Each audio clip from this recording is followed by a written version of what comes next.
The federal courthouse buzzed with a tension that hung thick in the air, a stark contrast to the usual hushed whispers of legal proceedings.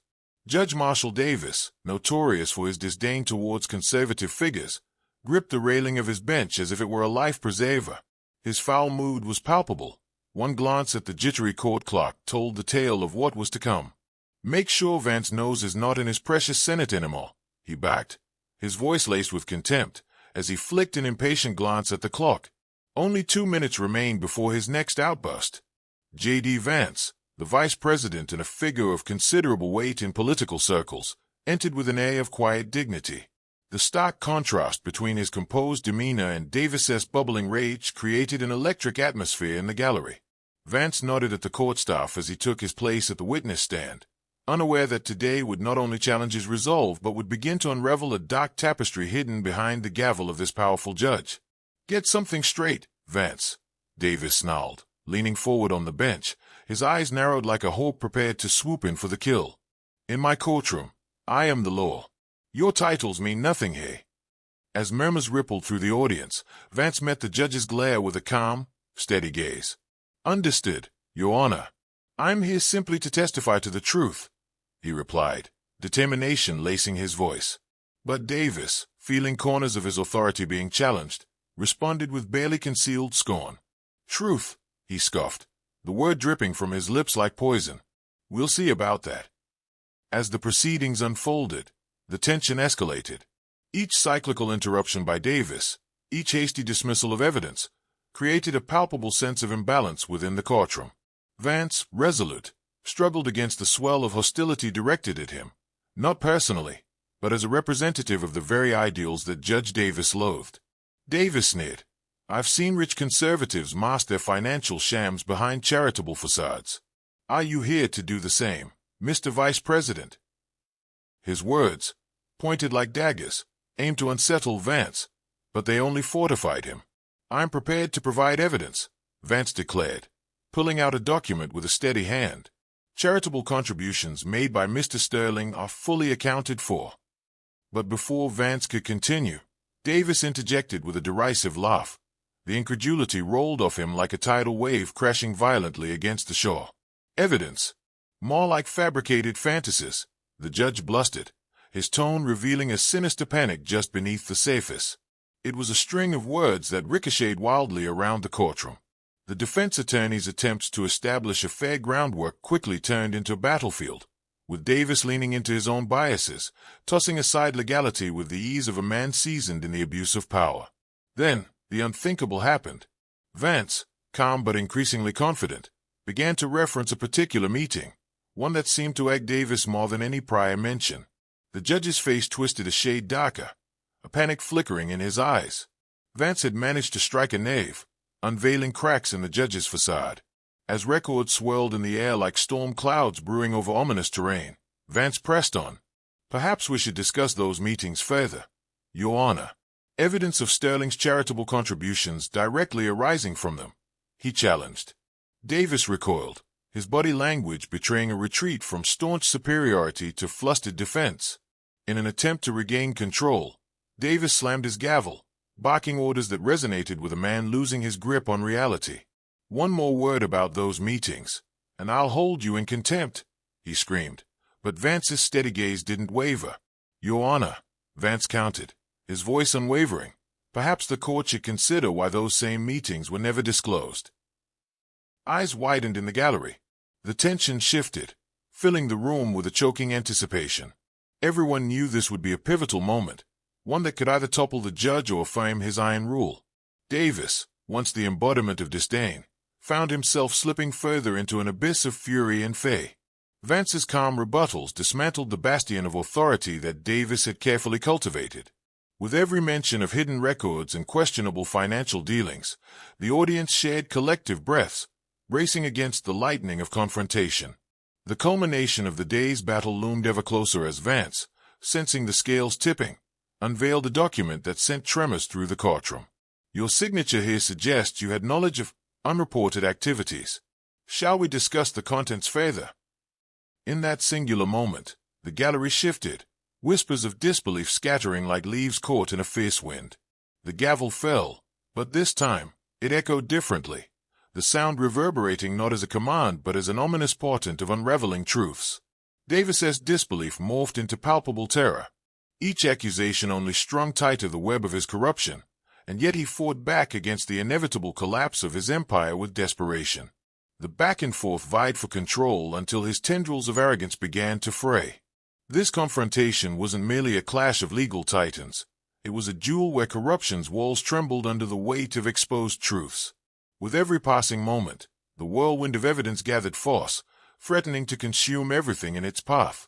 The courtroom, once a place of serene authority, transformed into a crucible of justice, a battleground where the clash between righteousness and malfeasance would ultimately decide the fate of not just one man, but the integrity of the entire judicial system. As Vance prepared to unveil more damning revelations, Davis's mask of authority slipped, exposing a soul that knew the stakes of this trial reached far beyond federal law. The question hung in the air, almost audible: would the gavel fall on justice, or would it clang loudly against tyranny? The faint clicks of cameras captured every moment, foreshadowing that this was only the beginning, a spark igniting a flame that would burn through layers of deceit, exposing the darkest recesses of judicial corruption. With another gavel strike, the judge's authority was undeniably challenged, and Vance knew he had to continue pushing, for the truth was now the only shield against the storm that loomed. Vance prepared to unveil more damning revelations, fully aware that the scales of justice were tilting precariously. The courtroom buzzed with latent energy, spectators holding their breath as they sensed the monumental battle unfurling before them. Davis, his authority visibly cracked and frayed, continued to grasp at straws, desperate to maintain the edge he had wielded for so long. "Enough of this charade, Vance," Davis roared, clawing at his bench for stability. "You think this is some political theater? I run this courtroom. I determine what is and isn't relevant." The tremor in his voice unveiled a deep-rooted fear, adding a layer of volatility to the already charged atmosphere. "Your Honor," Vance replied, standing tall and unwavering, "the only charade is the facade of justice you've cultivated, one built on personal vendettas and corruption." The courtroom fell silent, tension thick enough to cut with a knife. All eyes were fixed on the vice president, who now seemed to embody the hope of exposing the judicial misconduct hidden beneath layers of deceit. "We need to discuss the connection between your decisions and the financial windfalls that followed," Vance continued, holding up a crucial document. "This spreadsheet outlines irregular payments from several offshore accounts, all coinciding with your controversial rulings. Each entry mirrors your courtroom decisions like a shadow in the night." Davis's face lost its last vestiges of color. He seemed to deflate as images of power slipped from his grasp. "This is a joke," he spat, but the defiance in his voice was paper-thin. Vance pressed on, sensing victory within reach. "Is it a joke when you have become a pawn for the very foundation you claim to oppose?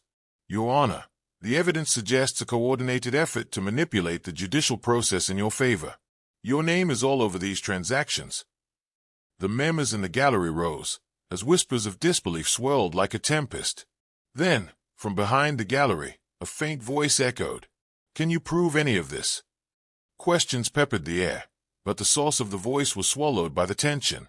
Davis seized the moment, grasping at the flickering embers of confidence. "You can't just throw around accusations without proof, Vance. You dare challenge my integrity." "I dare because it's my duty," Vance retorted swiftly. "It's not only about integrity, it's about justice and the trust the American public places in their judiciary."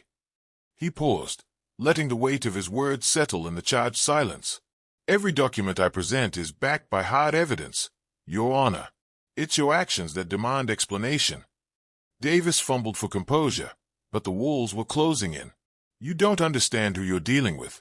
This isn't just my courtroom, this is my domain." He steadied himself against the bench, trying to project authority, but the tremors in his hand betrayed a crumbling fortress. Vance stepped forward, his voice low but resolute. "Your domain is a place meant to be governed by law and fairness, Your Honor, not a personal fiefdom where corruption reigns unchecked. We must expose this tyranny." His conviction began to weave a drumbeat of resolve through the audience. As the judge's defenses crumbled, Davis's eyes darted around the room, seeking allies in a sea of silence. But dissent brewed quietly in the gallery. Murmurs of discontent began to rise. The court clerk, still shaken, looked on as if she were witnessing the collapse of an empire.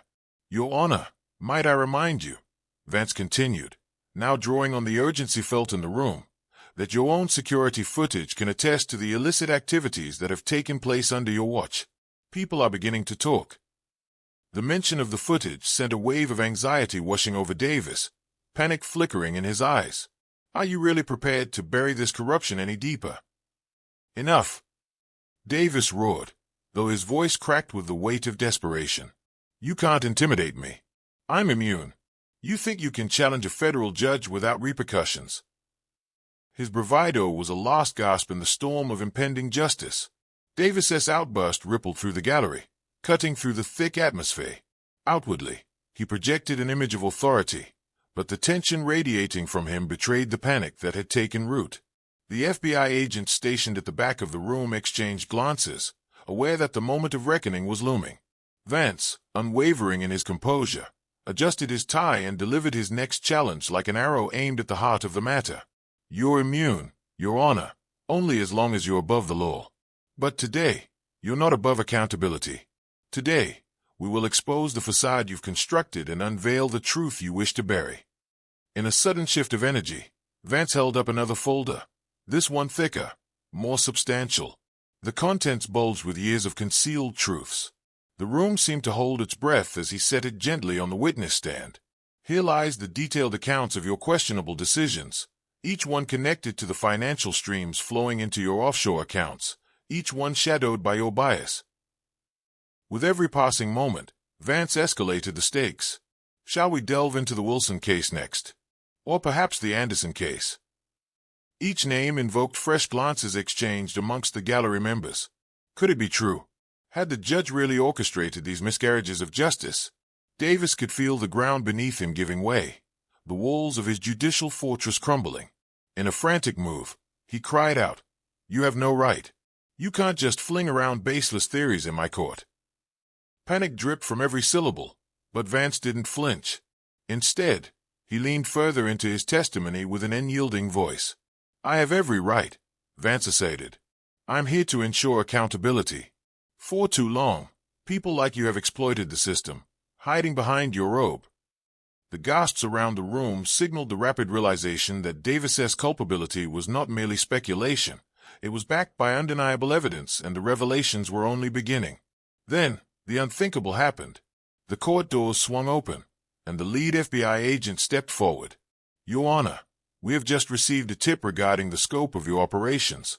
You are now being placed under federal investigation for your role in these corrupt activities." The courtroom erupted into hushed chaos, a frenzy of disbelief and murmurs cascading through the audience. Davis's bravado shattered completely in an instant. "You can't do this," he shouted, backing away. But the agents remained steadfast, their resolve unwavering. Vance stepped aside, allowing them to approach the flailing judge. "It's over, Your Honor," he stated calmly. "Your reign of terror ends today." Davis's protests grew more frantic, a desperate attempt to cling to the threads of power and authority that had once defined him. "I have friends in high places. You'll regret this," he yelled, his defiance replaced with sheer panic. The reality of his situation was crashing down around him as he was surrounded by agents committed to enforcing the law he had betrayed. With a profound sense of closure, Vance stood tall, resolute, as the judge was led from his own courtroom in handcuffs. The gallery erupted into a flurry of whispers, people sharing shocked expressions that spoke of newfound hope and awakening.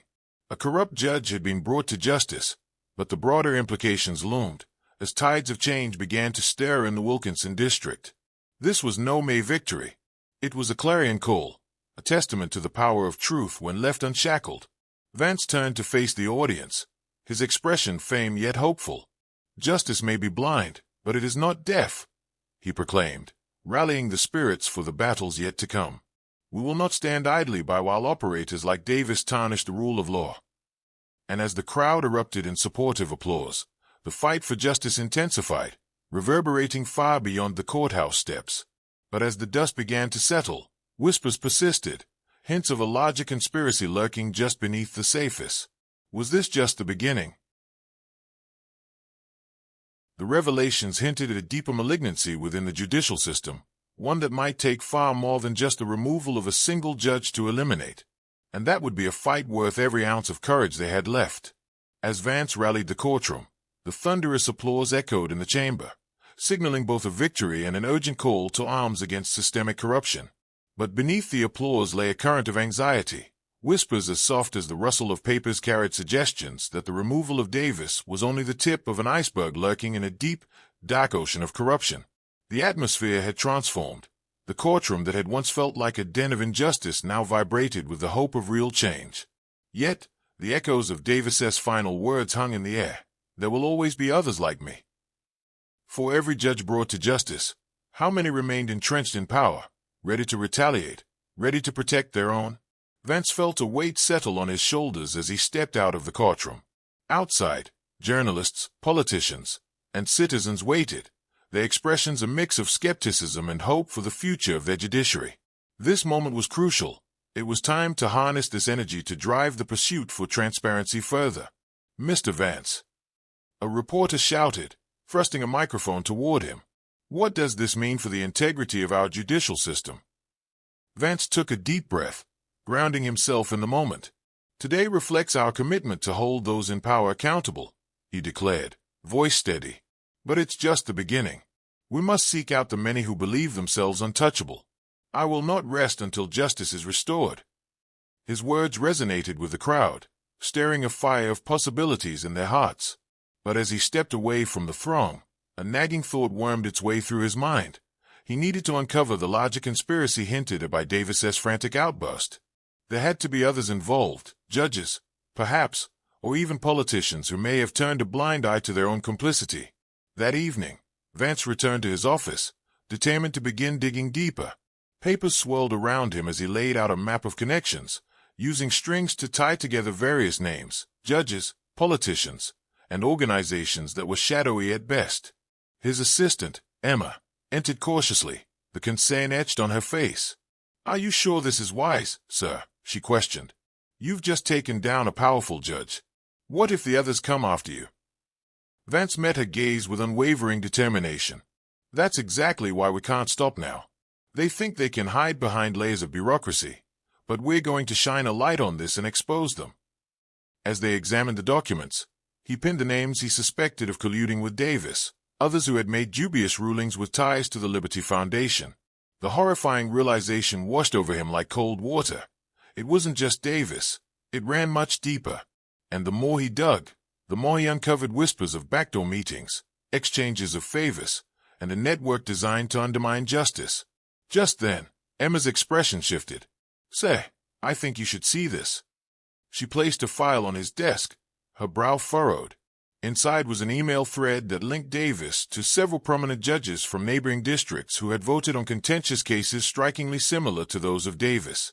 A series of financial donations from the Liberty Foundation to their campaigns appeared, throwing a heavy shadow over their decisions.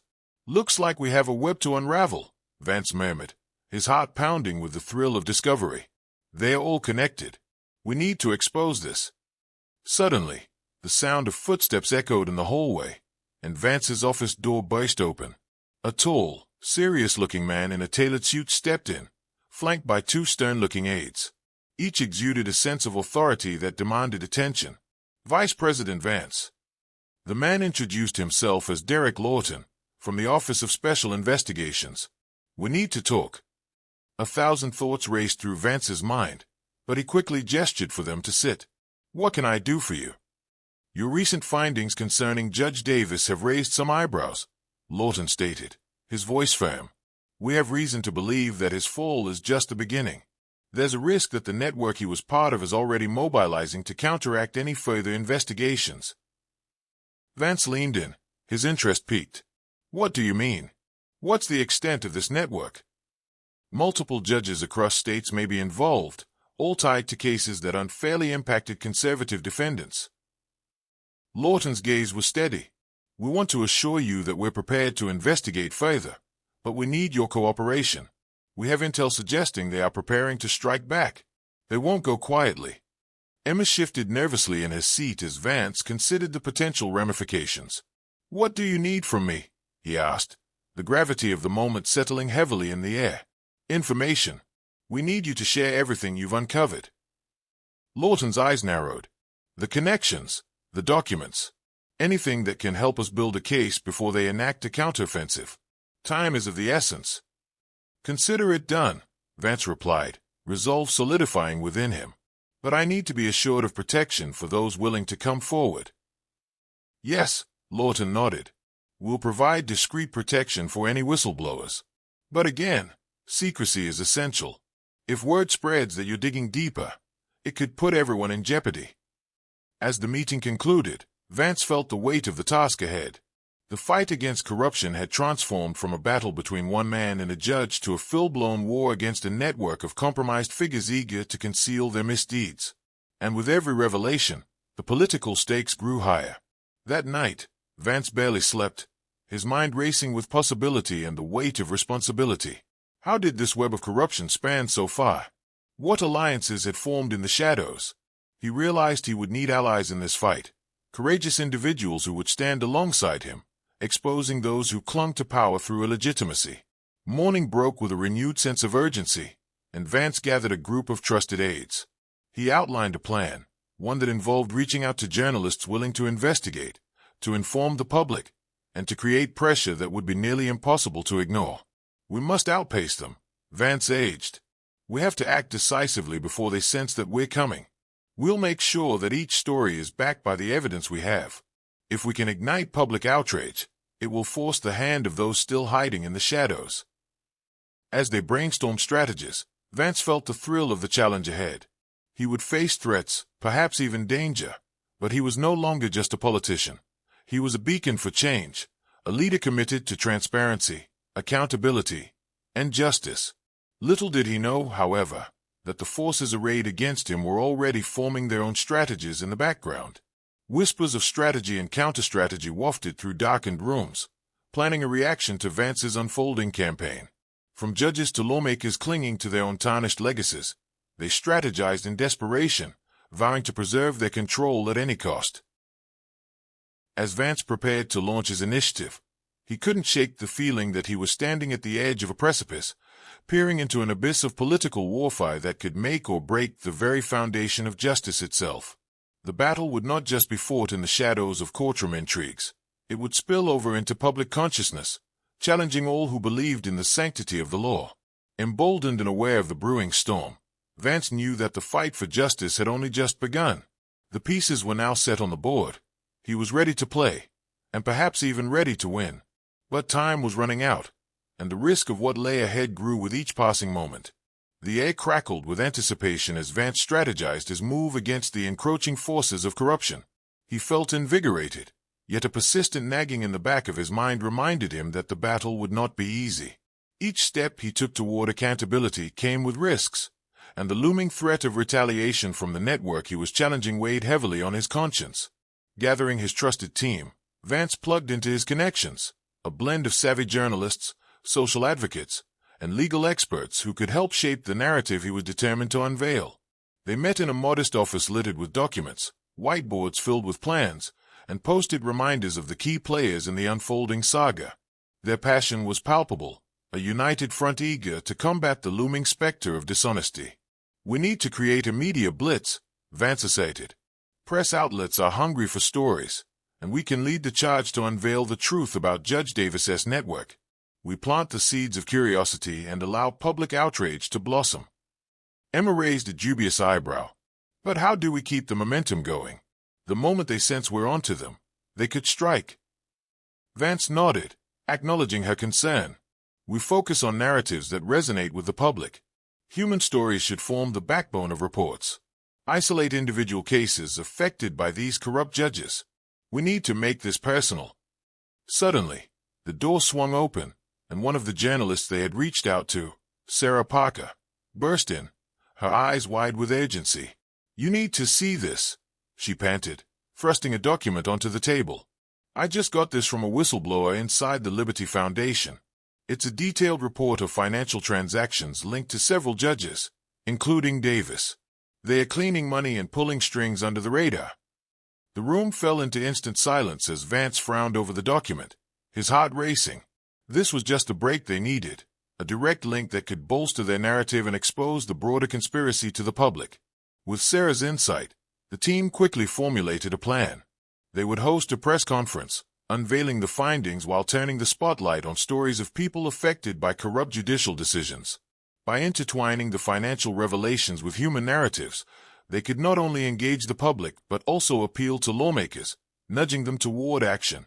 Within days, signs advertising the press conference popped up throughout the city. Vance's message was clear: justice will be served. Momentum began to build, and the response from both the community and media far surpassed what they had anticipated. People were ready to rally against the tide of injustice. But as the day of the conference approached, shadows lurked at the edges of their fleeting success. Vance received word from one of his sources that members of the foundation were coordinating a response, a calculated maneuver to discredit him and his team. Rumors of smear campaigns began to trickle in, and Vance's heart sank at the thought of how far they might go to protect their interests. On the morning of the press conference, the team arrived at the venue buzzing with energy, but undercurrents of trepidation rippled through the group. As Vance stood at the podium, flanked by support, the cameras flashed, and microphones were thrust forward. His heart raced. This was the moment where they would swing open the gates and let the truth rush into the world. "Thank you all for being here," Vance began, his voice steady as he scanned the room, taking in the faces of the throngs gathered to witness this unfolding drama. "Today, we confront darkness with light, as we expose the extensive corruption in our judicial system that affects the very foundation upon which justice stands."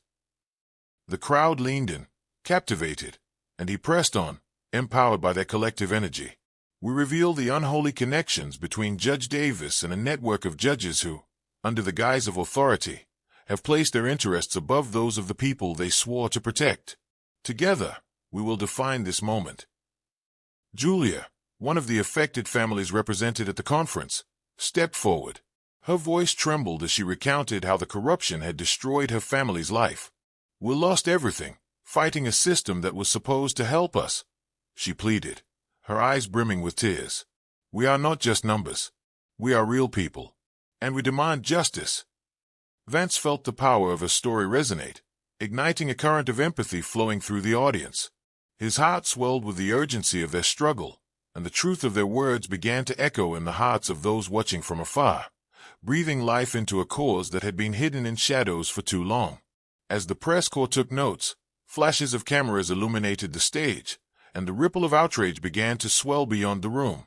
Desperate to contain the unfolding narrative, unseen forces conspired to undermine Vance, pushing their agenda in the background.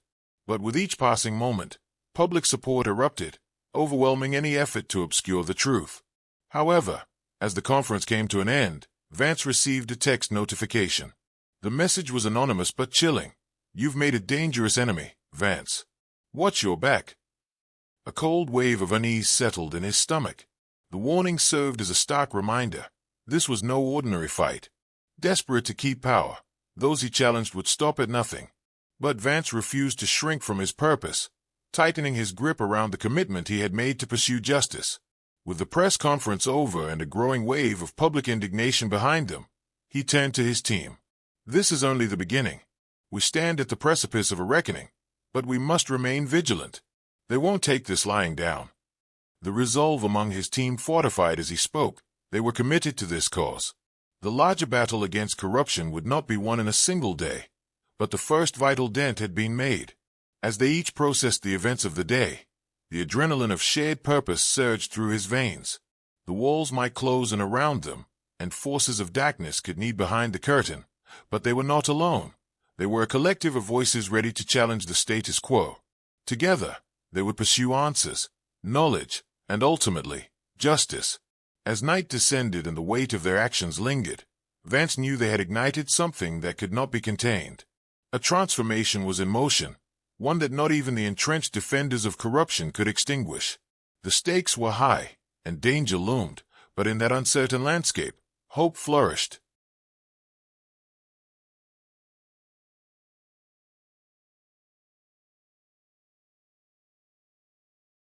With every heartbeat met with conviction, Vance steeled himself for what lay ahead.